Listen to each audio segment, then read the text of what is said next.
কথা বলতে চাচ্ছিলাম, আপনারা যে প্রশ্নটা করেছেন যে নির্বাচন চান কি চান না, তো আমি সর্বপ্রথম একটা কথা বলতে চাই যে আমরা রিক্সা চালক, আমরা সর্বোচ্চ গোয়েন্দার মতো আমরা অলি গলি রাজধানীর সমস্ত এরিয়ায় আমরা ঘুরি।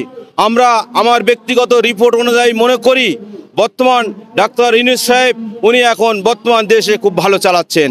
তাই আমি বলবো উনি, জনগণ চাইতেছে, কেউ চাইতেছে 5 বছর, কেউ চাইতেছে 10 বছর, কেউ আরও 2-1 বছর কম বেশি চাইতেছে। তা আমি ব্যক্তিগত হিসাবে মনে করি উনি আজ থেকে আরও 4 বছর উনি ক্ষমতায় থাক, এটা হলো জনগণের কথা। কারণ 8 মাস 9 মাস হয়ে গেছে, আজ থেকে আরও উনি 4 বছর থাক। কারণ আমরা গরিব মানুষ, আমাদের পক্ষে কেউ কোনো কথা বলে না।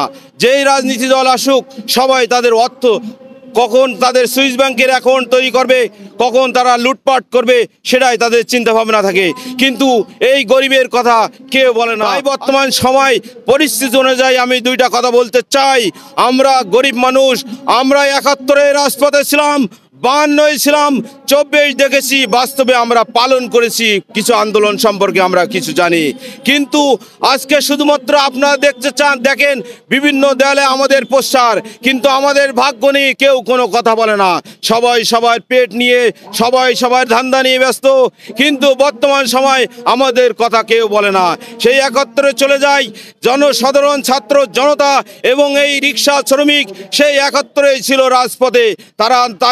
তাদের জানের ভয় করে নাই, তারা মুক্তিযোদ্ধাদের সাথে সহযোগী হিসেবে কাজ করেছে। 52 করেছে, 24-এ আপনারা বাস্তবে মিডিয়ার যুগ দেখেছেন, তারা নিঃশর্তভাবে তাদেরকে 1 টাকাও কেউ দেয় নাই এবং টাকা দিলেও নেয় নাই, সম্পূর্ণ ফ্রি সার্ভিস। আমি ব্যক্তিগত বিষয়ে 4 তারিখ 5 তারিখ দিয়েছিলাম। আমরা কোনো দল করি না এবং করবো না, আমরা করি শুধুমাত্র পেট নীতি।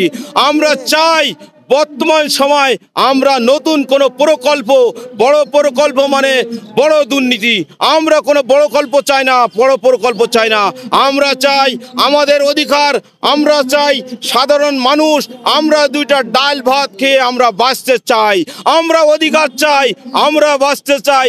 আমরা চাই আপনাদের মতো আমাদের বাচ্চাদেরকে বড় স্থানে পাঠানোর, কিন্তু দুঃখের বিষয় আমরা পারি না। কেন পারি না? আজকে আমাদের আজকে যে শ্রমিক দিবস আমাদের নিয়ে মিলন মেলা করছে,